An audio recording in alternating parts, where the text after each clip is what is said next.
السلام علیکم ورحمۃ اللہ وبرکاتہ، نحمدہ ونصلی علی رسولہ الکریم، اما بعد فاعوذ باللہ من الشیطان الرجیم، بسم اللہ الرحمن الرحیم، رب اشرح لی صدری ویسر لی امری واحلل عقدۃ من لسانی یفقہوا قولی، عباد الرحمن الذین یمشون علی الارض ہونا وَإِذَا خَاطَبَهُمُ الْجَاهِلُونَ قَالُوا سَلَامًا، اور رحمان کے بندے تو وہ ہیں جو زمین پر نرمی سے چلتے ہیں، اور جب جاہل لوگ ان سے بات کرتے ہیں تو وہ کہتے ہیں سلام ہے۔ رحمان کے بندے، خاص بندے، محبوب بندے ہر معاملے میں محتاط ہوتے ہیں، خواہ ان کا معاملہ اللہ سے ہو یا بندوں سے ہو۔ ان کے اندر عاجزی اور تواضع ہوتی ہے جو ان کی چال ڈھال اور گفتگو میں نمایاں طور پر نظر آتی ہے۔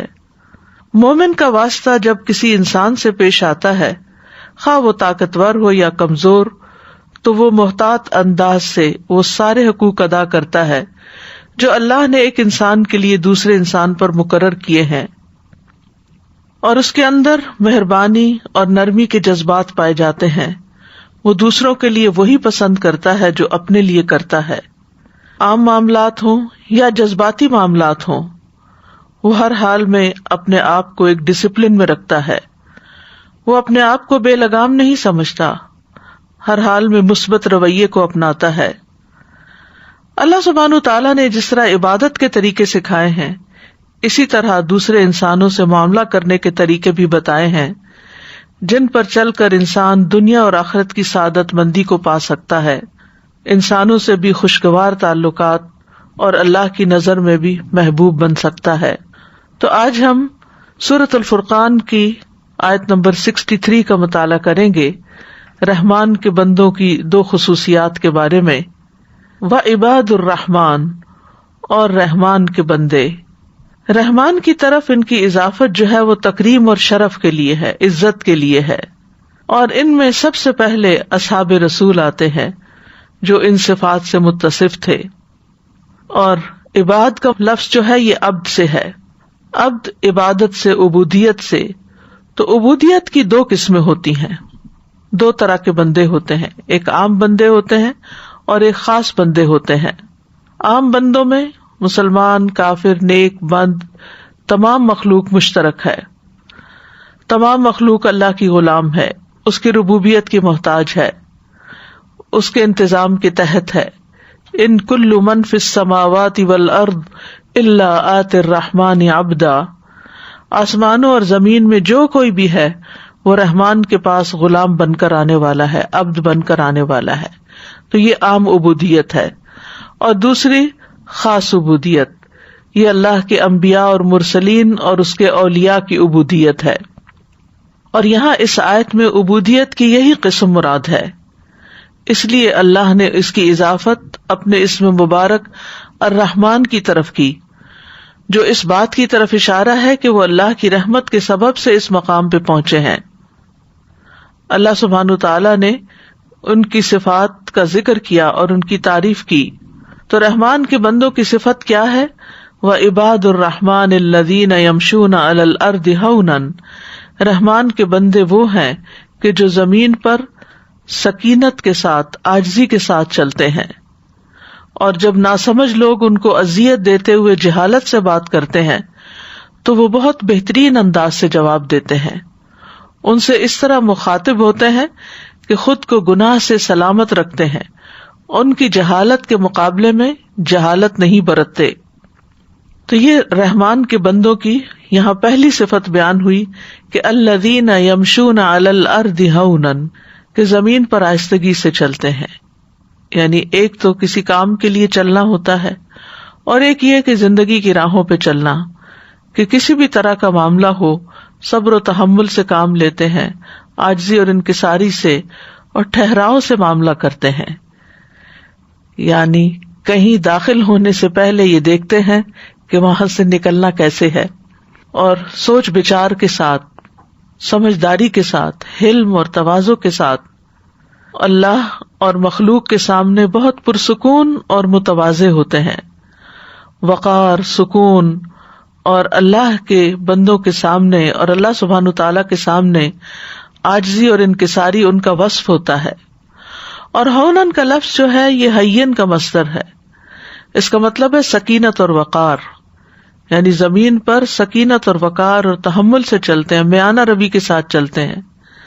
یاد رکھیے میانہ روی اور کام میں ٹھہراؤ اور اچھی سیرت اختیار کرنا نبوت کے اخلاق میں سے ہے. نبی صلی اللہ علیہ وسلم کی چال بہترین مثال ہے. راوی کہتے ہیں کہ آپ صلی اللہ علیہ وسلم دائیں بائیں جھک کر قدم بھرتے اور آہستہ آہستہ چلتے تھے. جب آپ قدم اٹھاتے تو دائیں بائیں جھک کر قدم اٹھاتے اور تکبر کے بغیر نرمی کے ساتھ چلتے تھے. آپ کندھے نہیں ہلاتے تھے، یعنی کسی قسم کے اکڑ پن یا تکبر کا اظہار نہیں ہوتا تھا، سکون اور وقار کے ساتھ. امام ابن کثیر کہتے ہیں کہ سکون اور وقار کے ساتھ چلتے ہیں جیسا کہ اللہ تعالیٰ کا فرمان ہے وَلَا تَمْشِ فِي الْأَرْضِ مَرَحًا إِنَّكَ لَن تَخْرِقَ الْأَرْضَ وَلَن تَبْلُغَ الْجِبَالَ طُولًا. لقمان حکیم نے اپنے بیٹے کو نصیحت کی تھی اور زمین میں اکڑ کر نہ چل، بے شک نہ تو کبھی زمین کو پھاڑے گا اور نہ کبھی لمبائی میں پہاڑوں تک پہنچے گا. لیکن اس سے مراد یہ بھی نہیں کہ انسان بیماروں کی طرح چلے، تصنع اور ریاکاری کے ساتھ مریضوں کی طرح چلتے ہوئے اپنی عاجزی کا اظہار کرے. جب حضرت عمر رضی اللہ عنہ نے ایک نوجوان کو دیکھا کہ وہ مریل چال چل رہا ہے تو پوچھا کہ ما بالک انت مریض، تمہارا کیا حال ہے، کیا تم بیمار ہو؟ اس نے کہا نہیں، بیمار تو نہیں. تو حضرت عمر رضی اللہ عنہ نے اس کو کوڑا مارا اور حکم دیا کہ قوت سے چلو. تو ریاکاروں کی طرح چلنا، مسکینوں کی طرح چلنا اور فقیرانہ شکل بنا کر چلنا یہ یہاں مراد نہیں ہے، کیونکہ نبی صلی اللہ علیہ وسلم تیز چلتے تھے، مضبوطی کے ساتھ چلتے تھے. آپ جب بھی چلتے تو زمین سے اپنا قدم اٹھا کر چلتے تھے، یعنی پاؤں گھسیٹ گھسیٹ کے نہیں چلتے تھے. آپ دائیں بائیں یوں جھکتے ہوئے چلتے تھے گویا کہ بلندی سے نیچے اتر رہے ہوں، یعنی ذرا سا آگے کی طرف جھکاؤ ہوتا تھا. تو یہ لوگ جو رحمان کے خاص بندے ہیں ان کے اندر اکڑ، فخر، تکبر، غرور نہیں ہوتا، بلکہ نرمی، سکینت اور تواضع ہوتا ہے. نہ یہ پاؤں پٹک کر چلتے ہیں، نہ شور مچا کر، اور نہ ہی پاؤں مار مار کے. زہری کہتے ہیں کہ تیز چلنے سے چہرے کی رونق ختم ہو جاتی ہے. ابن عطیہ کہتے ہیں کہ ان کی مراد بہت زیادہ تیز چلنا ہے، کیونکہ بہت زیادہ تیز چلنا وقار میں خلل پیدا کر دیتا ہے اور درمیانہ روی اختیار کرنے میں ہی بہتری ہے. قشیری نے کہا کہ ایک قول یہ ہے کہ وہ فساد پھیلانے کے لیے اور نافرمانی کرنے کے لیے نہیں چلتے، بلکہ اللہ کی اطاعت میں اور مباح کاموں میں چلتے ہیں اور کسی حماقت میں پڑنے کے لیے نہیں چلتے. زید بن اسلم کہتے ہیں کہ میں اللہ تعالیٰ کے فرمان الذین یمشون علی الارض ہونا کی تفسیر کے متعلق پوچھتا رہا تو مجھے کہیں سے اس کے بارے میں تسلی بخش جواب نہ ملا. تو میں نے خواب میں دیکھا کہ کوئی شخص میرے پاس آیا اور اس نے کہا کہ اس سے مراد وہ لوگ ہیں جو زمین میں فساد نہیں پھیلانا چاہتے، یعنی زمین میں خود بھی پرسکون رہتے ہیں اور دوسروں کو بھی پرسکون رکھتے ہیں. حقیقت یہ ہے کہ چال انسانی شخصیت کی عکاس ہوتی ہے کہ انسان کے دماغ میں کیا ہے، کس قسم کا انسان ہے، اس کے ضمیر کی بھی پوری عکاسی کر دیتی ہے. ایک شریف النفس انسان کی چال اور قسم کی ہوتی ہے، ظالم و جابر کی اور قسم کی، متکبر اور شیخی باز لوگوں کی اور قسم کی. تو گویا انسان اپنی چال سے پہلی نظر میں ہی پہچانا جاتا ہے کہ یہ کس کیٹیگری سے تعلق رکھتا ہے، انسانوں کے کس طبقے سے اس کا تعلق ہے. مومن کی نہ صرف یہ کہ چال بلکہ اس کے ہر عضو سے عاجزی ٹپکتی ہے. عبداللہ بن مبارک حسن بصری سے روایت کرتے ہوئے کہتے ہیں مومنین عاجزی کرنے والے ہوتے ہیں، ان کے سننے، دیکھنے اور اعضاء سے یہ جھکاؤ اور عاجزی جھلکتی ہے، یہاں تک کہ تم سمجھو گے کہ جیسے بیمار ہیں، لیکن وہ بیمار نہیں ہوتے، بلکہ ان کے دلوں میں جو خوف الہی ہوتا ہے وہ دوسروں میں نہیں ہوتا. جیسا کہ اللہ تعالیٰ کا فرمان ہے الحمدللہ الذی اذہب عنا الحزن، سب تعریف اللہ کے لیے، سب شکر اس کے لیے جو ہم سے غم کو دور لے گیا. یعنی مومن بندے جو ہیں وہ دنیا میں آخرت کے غم کے ساتھ جیتے ہیں اور قیامت کے دن شکر ادا کریں گے کہ ہمارا یہ غم دور ہو گیا. تو اس غم کی وجہ سے ان کے اندر ایک عاجزی ہوتی ہے. زجاج کہتے ہیں کہ اس سے مراد صرف زمین پہ چلنا ہی نہیں بلکہ لوگوں سے معاملہ اور معاشرت کا ذکر ہے. یعنی ہوا معاشرت الناس و خلطتہم، کہ ان کے ساتھ میل ملاپ ان کا کیسے ہے. چال کے بعد جو اہم چیز نوٹسیبل ہوتی ہے وہ انسان کی گفتگو ہوتی ہے. وَإِذَا خَاطَبَهُمُ الْجَاهِلُونَ قَالُوا سَلَامًا، اور جب جاہل ان سے بات کرتے ہیں، معاملہ کرتے ہیں تو وہ سلام کہہ دیتے ہیں. یہاں اسی آیت کے اندر یہ دوسری صفت بیان ہو رہی ہے کہ وہ جاہلوں کی بات کا جواب نہیں دیتے بلکہ جب وہ حماقت کا مظاہرہ کرتے ہیں تو خیر کی بات کرتے ہیں، خیر کا کلمہ منہ سے نکالتے ہیں، لڑائی جھگڑا چھیڑ کر نہیں بیٹھ جاتے. رحمان کے بندوں کے لیے رسول اللہ صلی اللہ علیہ وسلم کی ذات میں بہترین نمونہ ہے، جن کی بردباری جہالت پر غالب تھی اور جاہل کی سختی ان کی بردباری میں اور اضافہ کرتی تھی. مراد اس سے یہ ہے کہ جاہلوں کی گفتگو کا مقابلہ اچھی گفتگو سے کرنے والے ہیں. یعنی جب ان کے ساتھ جاہل لوگ حماقت اور بے ادبی کے ساتھ گفتگو کرتے ہیں، روڈنس دکھاتے ہیں، تو وہ اس کا مقابلہ ویسی گفتگو کے ساتھ نہیں کرتے بلکہ وہ اچھی بات کے ساتھ ان کا مقابلہ کرتے ہیں. جیسا کہ اللہ تعالیٰ نے ایک اور آیت میں فرمایا وَإِذَا سَمِعُوا اللَّغْوَ أَعْرَضُوا عَنْهُ وَقَالُوا لَنَا أَعْمَالُنَا وَلَكُمْ أَعْمَالُكُمْ سَلَامٌ عَلَيْكُمْ لَا نَبْتَغِي الْجَاهِلِينَ. اور جب وہ لغو بات سنتے ہیں تو اس سے کنارہ کرتے ہیں اور کہتے ہیں کہ ہمارے لیے ہمارے اعمال ہیں اور تمہارے لیے تمہارے اعمال، سلام ہے تم پر، ہم جاہلوں کو نہیں چاہتے. اب یہ جو سلام ہے تو سلام سے مراد صرف یہ نہیں کہ کوئی وہ جھگڑا کر رہے تو السلام علیکم کہہ دیتے ہیں، مراد اس سے بحث ترک کر دینا ہے، بحث چھوڑ دینا ہے، اعراض چھوڑ دینا ہے. یعنی اہل ایمان اہل جہالت سے الجھتے نہیں بلکہ ایسے موقع پر پرہیز اور گریز کی پالیسی اختیار کرتے ہیں اور بے فائدہ بحث نہیں کرتے. مجاہد کہتے ہیں قالو سلامہ کا مطلب ہے کہ انہوں نے سیدھی بات کہی، قولوا قولا سدیدا. سعید بن جبیر کہتے ہیں انہوں نے اچھی بات کے ساتھ جواب دیا. حسن بصری کہتے ہیں یہ بردبار لوگ ہیں جو جہالت نہیں کرتے، اگر ان کے خلاف جہالت سے کام لیا جائے تو وہ بردباری دکھاتے، تحمل دکھاتے ہیں. یہاں رحمان کے بندوں کے حلم کی تعریف ہو رہی ہے کہ وہ برائی کے بدلے میں احسان، جاہل سے عفو درگزر اور اسی طرح کی دیگر اچھی اخلاقیات نے انہیں ان کے بلند مقام پہ فائز کیا کہ وہ رحمان کے بندے کہلائے. کیونکہ حلم کا اپنانا، بردباری کا اپنانا بلند اخلاق میں سے ہے. لوگوں کی تکلیف دہ باتوں پر صبر کرنا، ان کی جہالت سے اعراض برتنا، اگنور کر دینا، یہ بلند درجات کی نشانی ہے.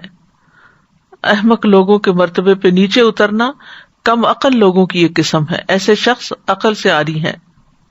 عالم اور جاہل کا فرق یہی ہے. عالم کہتا ہے میں نہیں جانتا، I don't know، اور جاہل اپنے علم کے دعوے دار ہونے پہ ڈٹا رہتا ہے کہ جو بات میں کہہ رہا ہوں یہی بات ٹھیک ہے. علی ابن ابی طالب رضی اللہ عنہ کہتے ہیں کہ جاہل 6 عادات سے پہچانا جاتا ہے، چاہے اس نے کتنی کتابیں رٹ رکھی ہوں. 6 عادات.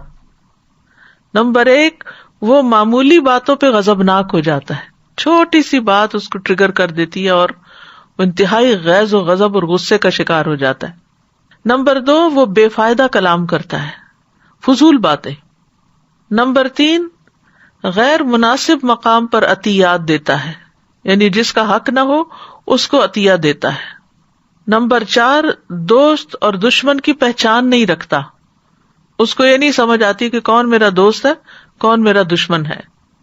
نمبر 5، راز افشا کر دیتا ہے، یعنی اگر آپ اس کو کوئی بات بتائیں اور اس سے کہیں کہ یہ کسی سے نہیں کرنی تو اس کو سمجھ نہیں آتی، وہ سارے راز کھول دیتا ہے.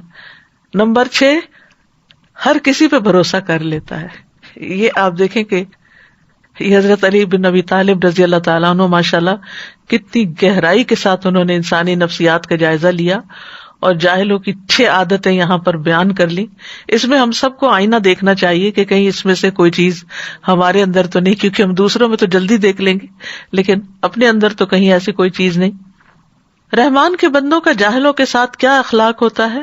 ابراہیم علیہ السلام کی مثال ہے جب ان کے والد نے ابراہیم علیہ السلام سے کہا قال اراغب انت عن آلہتی یا ابراہیم لئن لم تنتہی لارجمنک واہجرنی ملیا قال سلام علیک ساستغفر لک ربی انہ کان بی حفیا. اس نے کہا کیا تو میرے معبودوں سے بے رغبتی کرنے والا ہے ابراہیم؟ یقیناً اگر تو باز نہ آیا تو میں ضرور ہی تجھے سنسار کر دوں گا اور مجھے چھوڑ دو اس حال میں کہ تو صحیح سالم ہے. ابراہیم کا جواب دیکھیے علیہ السلام. کہا تجھ پر سلام ہو، میں اپنے رب سے تیرے لیے ضرور بخشش کی دعا کروں گا، بے شک وہ ہمیشہ سے مجھ پر بہت مہربان ہے. باپ کا رویہ دیکھیے اور بیٹے کا رویہ دیکھیے. تو خلیل علیہ السلام نے یعنی ابراہیم علیہ السلام نے جو خلیل اللہ تھے وہ جواب دیا جو رحمان کے بندے جاہلوں سے بات کرتے ہوئے دیتے ہیں. انہوں نے گالی نہیں دی، انہوں نے غصہ نہیں دکھایا، وہ جذبات میں نہیں آئے بلکہ صبر کیا اور ایسی بات کے ساتھ باپ کا سامنا نہیں کیا جسے وہ ناپسند کرتا ہو. انہوں نے واقعی کہا سلام علیک. اسی طرح برائی کا جواب برائی سے نہیں دینا چاہیے بلکہ معاف کر دینا چاہیے، درگزر کرنا چاہیے. عبداللہ ابن عمرو بن عاص کہتے ہیں کہ تورات میں رسول اللہ صلی اللہ علیہ وسلم کو ان صفات کے ساتھ متصف کیا گیا: اے نبی، بے شک ہم نے آپ کو گواہی دینے والا، بشارت دینے والا، ان پڑھوں کی حفاظت کرنے والا بنا کر بھیجا ہے. آپ میرے بندے ہیں اور میرے رسول ہیں. میں نے آپ کا نام متوکل رکھا. آپ نہ بدخو ہیں نہ سخت دل ہیں، نہ بازاروں میں شور کرنے والے اور نہ برائی کا بدلہ برائی سے دیں گے بلکہ معافی اور درگزر سے کام لیں گے. تو رحمان کے بندے کون ہوتے ہیں؟ جو بد اخلاقی کے جواب میں بد اخلاق نہیں ہوتے، بد اخلاقی کا جواب بد اخلاقی سے نہیں دیتے. جیسے کہ ایک موقع پر حضرت عائشہ رضی اللہ تعالی عنہا نے جب ایسا کیا تو آپ نے ان کو منع فرما دیا. پھر جاہلوں سے اعراض جو ہے قرآن مجید کی سورۃ الاعراف میں اس کا ذکر آتا ہے: خذ العفو وامر بالعرف واعرض عن الجاہلین، کہ درگزر اختیار کرو، نیکی کا حکم دو اور جاہلوں سے کنارہ کر لو. کہا جاتا ہے کہ عمر بن عبدالعزیز بیت اللہ کا طواف کر رہے تھے تو آپ نے ایک آدمی کے پاؤں پر پاؤں رکھ دیا جو آپ کے پہلو میں طواف کر رہا تھا. اس آدمی نے عمر سے کہا کیا تم گدھے ہو؟ انہوں نے کہا نہیں، میں تو عمر بن عبدالعزیز ہوں. کتنا خوبصورت جواب ہے اور بات ختم ہو گئی. جواب یہ نہیں کہا کہ تم ہو گئی یا تمہارا باپ ہوگا جیسے عام طور پر اس کا جواب دیا جاتا ہے. انہوں نے ایسی حماقت نہیں کی بلکہ بہت خوبصورتی سے اپنا تعارف کرا دیا. اسی طرح بعض اوقات بدسلوکی کے مقابلے میں صرف مسکرا دینا چاہیے، نوڈ اینڈ اسمائل، معاملہ وہیں ختم ہو جاتا ہے. حضرت انس کہتے ہیں میں رسول اللہ صلی اللہ علیہ وسلم کے ساتھ چل رہا تھا. آپ کے جسم مبارک پر نجران کی بنی ہوئی موٹے حاشیے کی ایک چادر تھی. اتنے میں ایک دیہاتی آ گیا اور اس نے آپ کی چادر کو پکڑ کر اتنی زور سے کھینچا کہ میں نے رسول اللہ صلی اللہ علیہ وسلم کے مونڈے پر دیکھا کہ اس کے زور سے کھینچنے کی وجہ سے نشان پڑ گیا ہے. پھر اس نے کہا اے محمد، جو اللہ کا مال آپ کے پاس ہے مجھے اس میں سے دیے جانے کا حکم دیجیے. تو رسول اللہ صلی اللہ علیہ وسلم اس کی طرف متوجہ ہوئے اور مسکرائے اور آپ نے اسے دینے کا حکم دیا. تو آپ سوچئے کہ کس طرح اس شخص کی جہالت اور اکھڑ پن کا جواب آپ نے اتنی محبت کے ساتھ دیا. وَعِبَادُ الرَّحْمَنِ الَّذِينَ يَمْشُونَ عَلَى الْأَرْضِ هَوْنًا، عباد الرحمن زمین پر تواضع کے ساتھ چلتے ہیں. یہاں پر عاجزی اور زمین کو ساتھ ذکر کیا گیا ہے، اس بات کی یاد دہانی کے لیے کہ انسان مٹی سے پیدا ہوا ہے، اس کو اپنی اصل کو یاد رکھنا چاہیے. اگر وہ اپنی اصل کو یاد رکھے کہ مٹی تو پاؤں میں روندی جاتی ہے تو وہ کبھی بھی تکبر نہ کرے. مٹی سے ہی پیدا ہوا اور مٹی میں ہی اس کو واپس مل جانا ہے. منہا خلقناکم وفیہا نعیدکم ومنہا نخرجکم تارۃ اخری، اسی سے ہم نے تمہیں پیدا کیا، اسی میں ہم لوٹائیں گے اور اسی سے تمہیں ایک بار اور نکالیں گے. مٹی سے اپنی تخلیق کیے جانے کو انسان کو کبھی بھی نہیں بھولنا چاہیے. تو یہاں بنیادی طور پر تواضع کا حکم دیا جا رہا ہے. تواضع میں انسان اپنی قدر کو کم کر لیتا ہے، یعنی جو اس کا اصل مقام ہوتا ہے اس سے نیچے آ جاتا ہے. یعنی مسلمان اپنے بھائی کے لیے اپنے مرتبے کو گرانے کا اظہار کرتا ہے. اور ایک قول یہ بھی ہے کہ جو فضیلت میں انسان سے بڑھ کر ہو اس کی تعظیم کرنا. تو انسان جب اپنے سے بڑے کی عزت کرتا ہے اور اپنے سے کم درجے والے پر شفقت کرتا ہے، یہی دراصل تواضع ہے۔ مخلوق کے سامنے بازو جھکا دینا۔ راضی کہتے ہیں تواضع سے مراد خدمت بجا لانے میں فرق کو ترک کر دینا ہے، بڑے چھوٹے سب کی خدمت کرنا۔ اسی طرح فضیل بن ایاز کہتے ہیں حق کے تابع ہو جانا اور اس کے لیے فرما برداری اختیار کرنا، اس کو قبول کر لینا، یہ تواضع ہے۔ یہاں تک کہ اگرچہ آپ اسے کسی بچے یا لوگوں میں سب سے زیادہ جاہل شخص سے سنیں، یعنی چاہے بچہ بات کر رہا ہو، اگر صحیح بات کر رہا ہے تو اس کو بھی مان لینا، کوئی جاہل کر رہا ہے اگر اس نے بھی کوئی صحیح بات کی ہے تو اس کو بھی قبول کر لینا۔ یعنی کہ متواضع انسان وہ ہوتا ہے کہ جو کسی کی بھی بات، چاہے اس سے بڑے کی ہو یا چھوٹے کی، اگر وہ صحیح بات ہے تو اس کو لینے میں کوئی آر نہیں ہوتی۔ ابن قیم رحمہ اللہ کہتے ہیں آپ کے لیے تواضع کا مرتبہ اس وقت تک درست نہیں ہو سکتا جب تک آپ حق کو ان لوگوں سے نہ سنیں جن سے آپ محبت کرتے ہیں، اور ان سے بھی جن سے آپ نفرت کرتے ہیں، کیونکہ عام طور پر جن سے ہم محبت کرتے ہیں ان کی حق بات کو تو ہم خوشی سے لے لیتے ہیں، لیکن جن سے ہمیں نفرت ہوتی ہے ان کی بات سچ بھی ہو تو ہمیں بہت کڑوی لگ جاتی ہے اور اس کو ہم قبول نہیں کرتے۔ اور اسی طرح وہ کہتے ہیں کہ آپ اسی طرح اپنے دشمن سے حق کو قبول کریں جس طرح اپنے دوست سے حق کو قبول کرتے ہیں، یہ ہے اصل تواضع۔ یعنی تواضع یہ ہے کہ جب حق آ جائے سامنے تو اس کو قبول کر لیا جائے، اور جب کسی کا حق آپ کے ذمے ہو تو اس کو ادا کر دیں۔ کسی کی دشمنی اس بارے میں مانے نہ ہو کہ انسان اس کا حق ادا کرنے سے رک جائے۔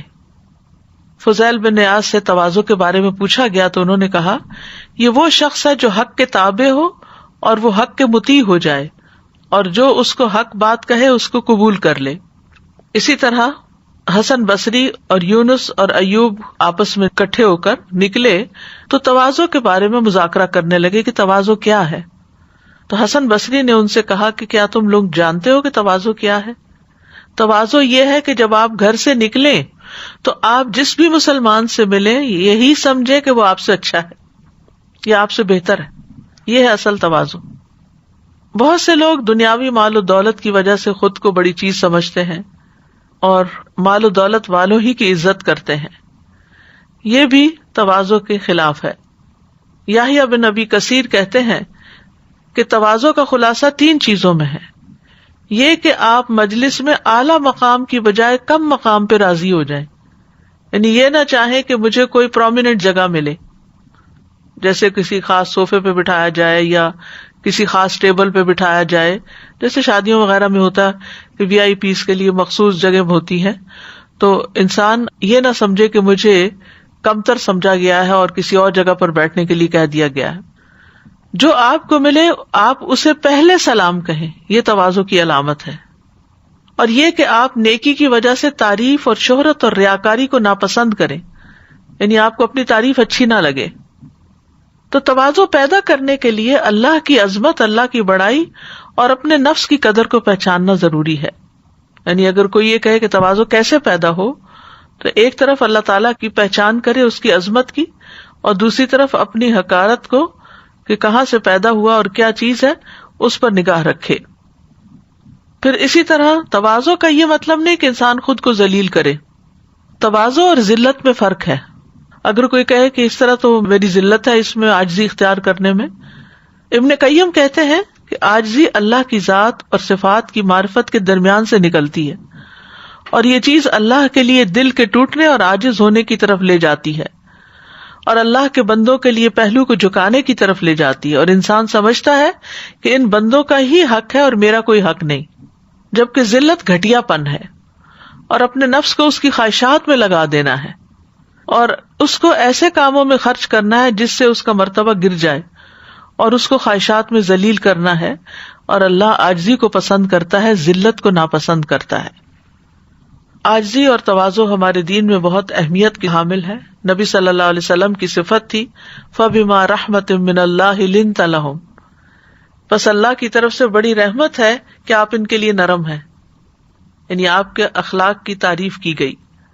آپ کو حکم دیا گیا وَاخْفِضْ جَنَاحَكَ لِمَنِ اتَّبَعَكَ مِنَ الْمُؤْمِنِينَ، اور ایمان لانے والوں میں سے جو آپ کی اتباع کریں ان سے تواضع سے پیش آئیں۔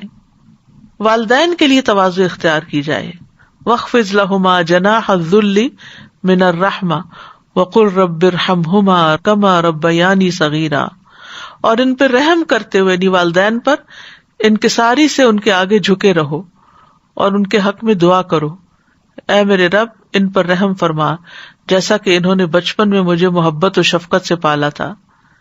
یہ تمام انبیاء کی صفت بھی ہے۔ حضرت یحییٰ علیہ السلام کہتے ہیں وَبَرًّا بِوَالِدَتِي وَلَمْ يَجْعَلْنِي جَبَّارًا شَقِيًّا، یعنی یہ حکم دیا کہ میں اپنی والدہ سے بہتر سلوک کرتا رہوں، اور نیز یہ کہ مجھے اللہ نے جابر اور بدبخت نہیں بنایا۔ عیسیٰ علیہ السلام کے بارے میں آتا ہے رسول اللہ صلی اللہ علیہ وسلم نے فرمایا جو عیسیٰ علیہ السلام کی تواضع دیکھ کر خوش ہونا چاہتا ہے وہ ابو ذر کو دیکھ لے، ابو ذر رضی اللہ عنہ کو۔ اللہ سبحانہ وتعالیٰ نے نبیوں میں عاجزی پیدا کرنے کے لیے ان کو بکریاں چرانے کا حکم دیا۔ تمام انبیاء بکریاں چراتے تھے۔ حدیث میں آتا ہے اللہ نے کوئی ایسا نبی نہیں بھیجا جس نے بکریاں نہ چرائی ہوں۔ اس پر صحابہ نے آپ سے پوچھا آپ نے بھی چرائی ہیں؟ آپ نے فرمایا ہاں، کبھی میں بھی مکہ والوں کی بکریاں چند قیرات کی تنخواہ پہ چرایا کرتا تھا۔ موسیٰ علیہ السلام کو بھیجا گیا اور وہ بکریاں چرایا کرتے تھے۔ داؤد علیہ السلام جو بعد میں بادشاہ بنے وہ بھی بکریاں چراتے تھے۔ آپ نے فرمایا اور میں بھی مقام اجیاد میں بکریاں چرایا کرتا تھا۔ اسی طرح تمام لوگوں کو یہ حکم دیا گیا ہے کہ عاجزی اختیار کرے، یہاں تک کہ کوئی کسی پر فخر نہ کرے اور نہ ہی کوئی کسی پر زیادتی کرے۔ یہ صحیح مسلم کی حدیث ہے۔ کامل ایمان والوں کی یہی صفت ہے، اذلۃ علی المؤمنین، کہ اپنے مسلمان بھائیوں کے لیے تواضع اختیار کرتے ہیں۔ حدیث میں مومن کی عاجزی کی مثال دی گئی، مومن آسان اور نرم ہوتے ہیں، اس مانوس اونٹ کی طرح کہ اگر اس کو اپنے پیچھے چلایا جائے تو وہ مطیع ہو کر چلا آتا ہے، اگر اس کو پیچھے سے ہانکا جائے تو وہ آگے ہانکا جاتا ہے، اگر تم اس کو چٹان پہ بھی بٹھاؤ تو بیٹھ جاتا ہے۔ یعنی آپ دیکھیے کہ اونٹ کتنا اونچا لمبا جانور، انسان کے قد سے اونچا اور انسان سے مضبوط تر، لیکن انسان اس کو اپنے قابو میں کر لیتا ہے، اس کو بٹھاتا ہے تو وہ مان جاتا ہے اس کی بات، بیٹھ جاتا ہے۔ تو اس سے مومن کی مثال دی گئی۔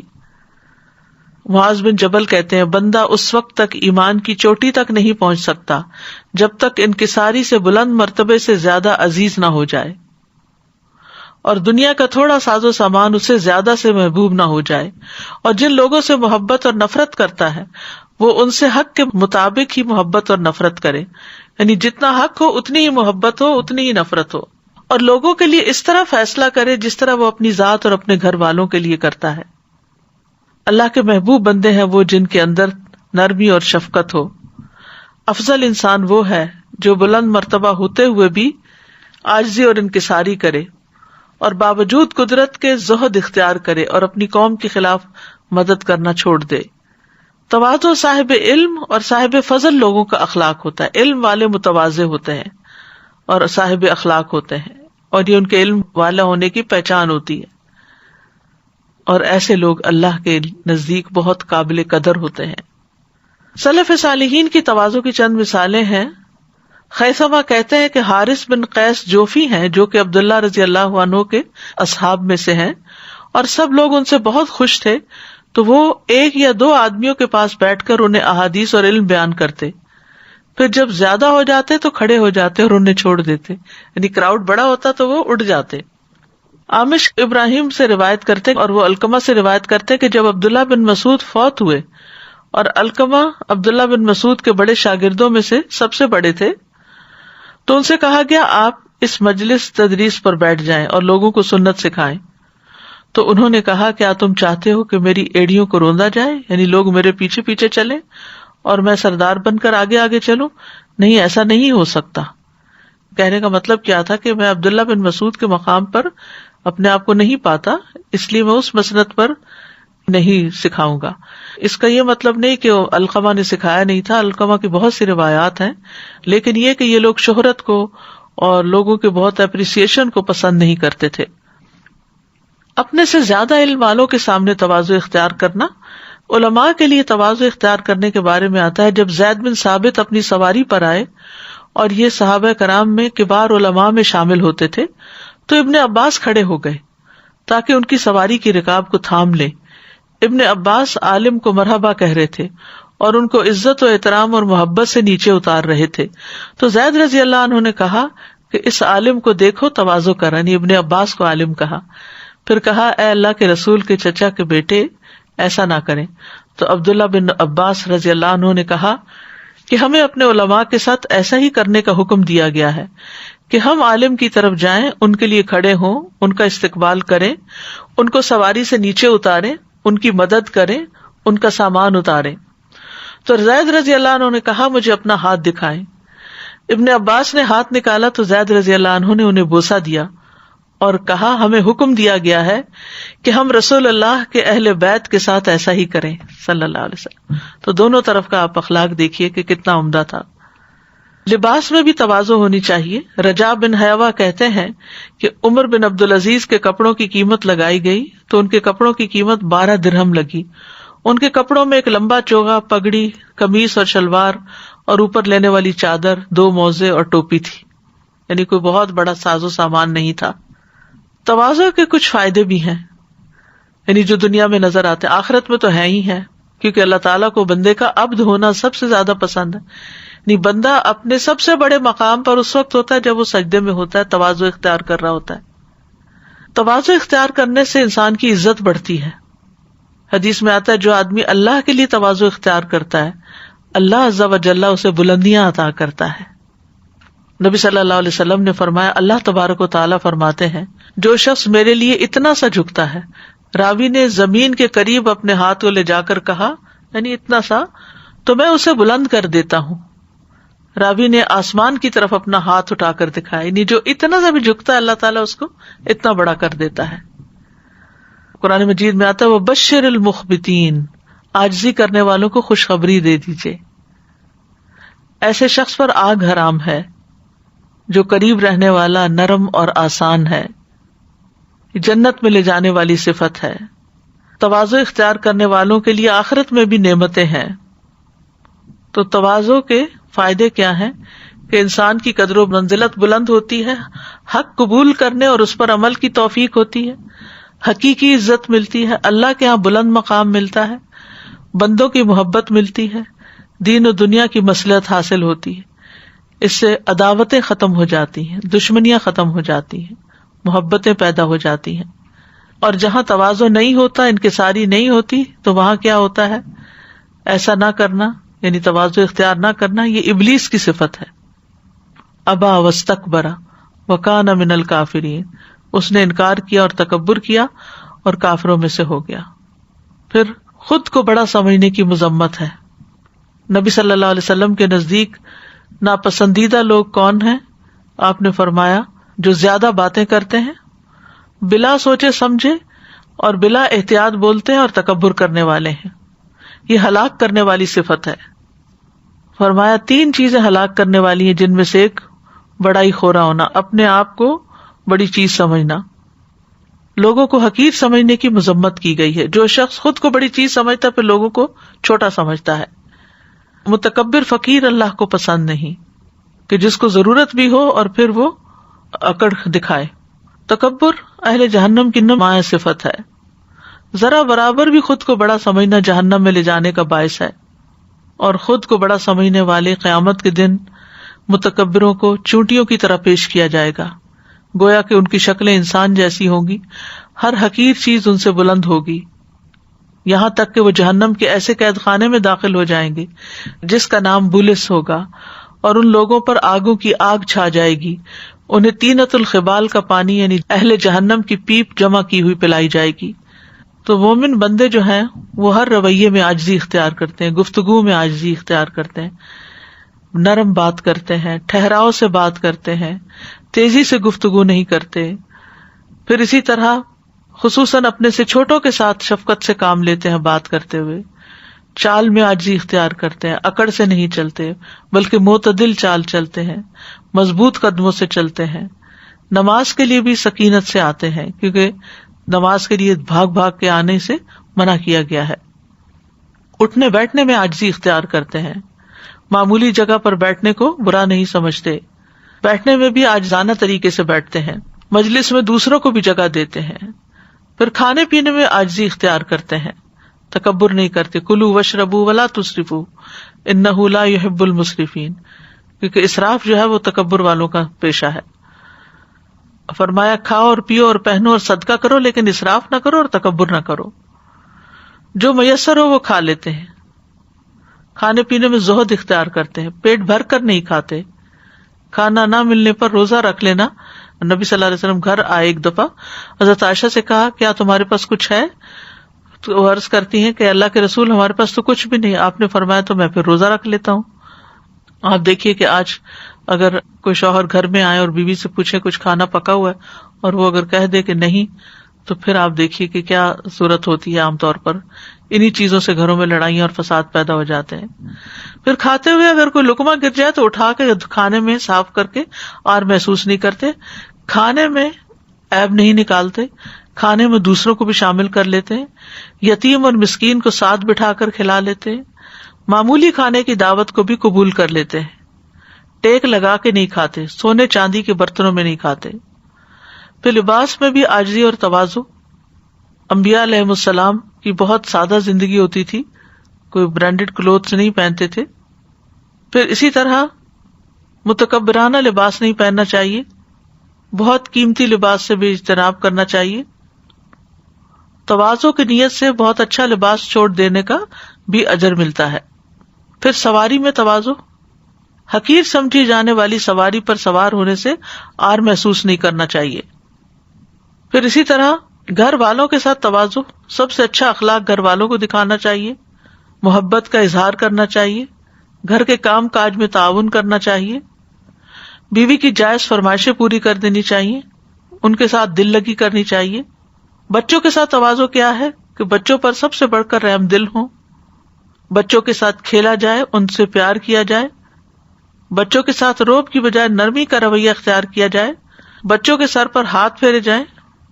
بچوں کو سلام کر کے ان کو دعا دی جائے. بچوں کو اپنے کندھوں پہ چڑھایا جائے. بچوں کو زبان نکال کر خوش کیا جائے.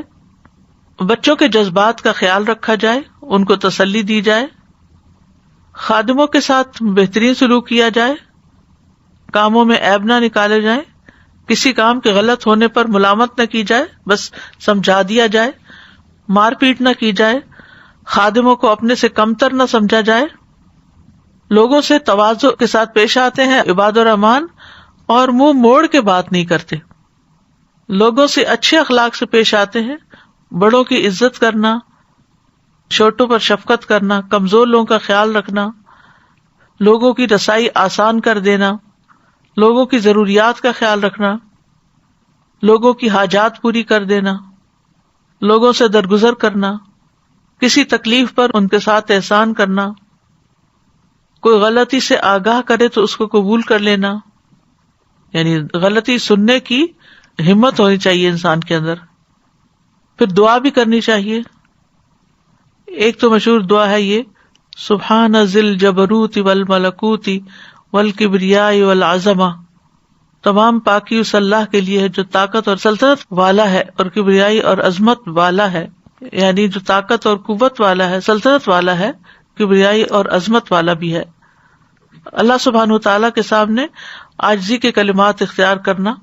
اللہم اسلمت نفسی الیک وفوضت امری الیک ووجہت وجہی الیک والجأت ظہری الیک رغبتا ورہبتا الیک لا ملجا ولا منجا منک الا الیک آمنت بکتابک الذی انزلت ونبیک الذی ارسلت. یہ دعا ہم رات کو سوتے وقت پڑھتے ہیں. اے اللہ، میں نے اپنی جان تیرے سپرد کی، اپنا معاملہ تجھے سونپا اور اپنے آپ کو تیری طرف متوجہ کیا، تجھی پر بھروسہ کیا، تیری طرف رغبت کی وجہ سے اور تیرے خوف کی وجہ سے. تجھ سے تیرے سوا کوئی جائے پناہ نہیں اور کوئی نجات کی جگہ نہیں. میں تیری کتاب پر ایمان لایا جو تو نے نازل کی، اور تیرے نبی پر جنہیں تو نے بھیجا. پھر اسی طرح شیطان چونکہ دل میں تکبر ڈالنے کا موجب بنتا ہے، تو اس لیے یہ دعا بہت فائدہ مند ہے. اعوذ باللہ من الشیطان من نفخہ ونفثہ وہمزہ. نبی صلی اللہ علیہ وسلم فاتحہ سے پہلے یہ دعا پڑھا کرتے تھے. نفس سے مراد شعر، نفخ تکبر، اور حمز سے مراد موت. پھر اپنی نظروں میں بڑا بننے سے پناہ مانگنا. انی اعوذ باللہ ان اکون فی نفسی عظیما وعند اللہ صغیرا. پھر معاشرے کے کمزور طبقہ کے لوگوں کے ساتھ کی دعا، اللہم احینی مسکینا وامیتنی مسکینا واحشرنی فی زمرۃ المساکین. تو کرنے کے کام کیا ہے کہ ہر معاملے میں اپنے اندر نرمی پیدا کرنی ہے، کیونکہ ان اللہ یحب الرفق فی الامر کلہ، بے شک اللہ تمام معاملات میں نرمی کو پسند کرتا ہے. پھر اپنے اندر تحمل پیدا کریں، ٹھہراؤ پیدا کریں، اپنی ذات میں بڑا بننے کی نفی کریں، اپنی ذات سے بڑائی کی نفی کے لیے کبھی حقیر سمجھے جانے والے کام بھی کریں. آپ نے فرمایا اس کے اندر تکبر نہیں جو اپنے خادم کے ساتھ کھانا کھا لے، بازاروں میں گدھے پر سواری کر لے اور بکری کو باندھ کر دودھ دو لے. پھر ایسے کاموں سے دور رہنا چاہیے جو انسان کے اندر تکبر پیدا کرتے ہوں. لوگوں کی تکلیف کے مقابلے میں تواضع اختیار کرتے ہوئے ان کو معاف کر دینا چاہیے. لوگوں کو آسانیاں دیں، اللہ آپ کو آسانی دے گا. سختی سے بچیں. اللہ سبحانہ وتعالی ہمیں ان تمام چیزوں پر عمل کی توفیق عطا فرمائے. وآخر دعوانا ان الحمد للہ رب العالمین. سبحانک اللہم وبحمدک اشہد ان لا الہ الا انت استغفرک واتوب الیک. السلام علیکم ورحمۃ اللہ وبرکاتہ.